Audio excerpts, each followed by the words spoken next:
இல்ல அதுதான் இப்போ ஒரு கட்சி தலைவராக அவர் வர முடியும். ஒரு கட்சிக்கு அவருடைய தொண்டர்கள், ரசிகர்கள் அவங்களுக்கு தலைவரா இருக்கும்போது, இளைஞர்கள் ஒட்டுமொத்த இளைஞர்களும் ஏற்றுக்கிட்டாங்க அப்படிங்கிற ஒரு சூழல் இருக்கும்போது, அது எப்படின்னு கேட்கிறேன் நான். இப்போ இந்த இந்த அரசியல் பயணத்தின் போது அஜித் ரசிகர்கள் இருப்பாங்க, சூர்யா ரசிகர்கள் இருப்பாங்க, மற்ற நடிகர்களோட ரசிகர்களும் இருப்பாங்க. இந்த மாற்றம் எப்படி நிகழுதுன்னு கேட்கிறேன். இப்போ நீங்க பாத்தீங்கன்னா, நீங்க சொல்றது ரொம்ப அருமையான விஷயம். இப்ப சினிமான்றிக்கையில பாத்தீங்கன்னா, அஜித் சாரோட ஃபேன்ஸுக்கோ இல்ல சூர்யா சாரோட ஃபேன்ஸுக்கோ ரஜினி சார் ஃபேன்ஸுக்கோ தளபதியை பிடிக்காது. அது ஒரு பிசினஸ் ஈகோ சிஸ்டம் அது நம்மளுடைய வெறுப்புலதான் அவங்க சம்பாதிக்கிறாங்கன்னு வச்சுக்கோங்களேன். அது அப்படிதான் அது அந்த ஈகோ சிஸ்டம் அப்படிதான், சினிமா ஈகோ சிஸ்டம். அது தெரிஞ்சோ தெரியாமலே அவங்க ஏற்படுத்துவாங்க. அந்த டிராப்ல நம்ம ஆளுங்களும் சண்டை போடுவாங்க. அதனால யாருக்கு எந்த பிரயோஜனமும் இல்லைன்றது யாருக்கும் புரியாது, அது வேற விஷயம்.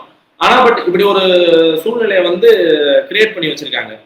அப்ப அரசியலுக்கு நான் சொன்ன மாதிரி இவ்வளவு நாள் நான் எனக்கு ஒருத்தர் எனக்கு தளபதியை பிடிக்குது, நான் தளபதியை ஃபாலோ பண்றேன், அரசியலுக்கு வந்துட்டேன். அதே மாதிரி இன்னொரு கூட்டத்துக்கு சினிமால இருந்து தளபதியை பிடிக்காது, என்ன சொன்னாலும் எதிர்ப்பாங்க, எதிர்வினையாற்றுவாங்க. அப்ப அந்த கூட்டமும் என்ன பண்ணுது, நான் இங்கேயும் போய் தளபதியை ஓட்ட போறேன்டா, கலாய்க்க போறேன்டா அப்படின்னு சொல்லிட்டு இங்கேயும் அரசியலை ட்ராக் பண்ண ஆரம்பிக்குது. அப்ப ட்ராக் பண்ணல ஐயோ இவரை சும்மா நாச்சுக்கு அடிக்கிறாங்கடா அப்படின்ற உண்மை அவனுக்கு தெரிய வருது. அப்பதான் பெரும்பாலியா திமுக அதிமுக ஆதரவுல இருந்து தாவேகா பக்கம் மாறுறாங்க. இவரை அநியாயமா குறை சொல்றாங்க, பழி சுமத்துறாங்க. அப்ப இவரை வரவிடக்கூடாதுன்னு பாக்குறாங்க. அப்ப உண்மையிலேயே ஏதோ ஒரு சிக்கல் இருக்கு. அப்ப இவர் நல்லதுன்னு உணர ஆரம்பிச்சிட்டாங்க மக்கள்.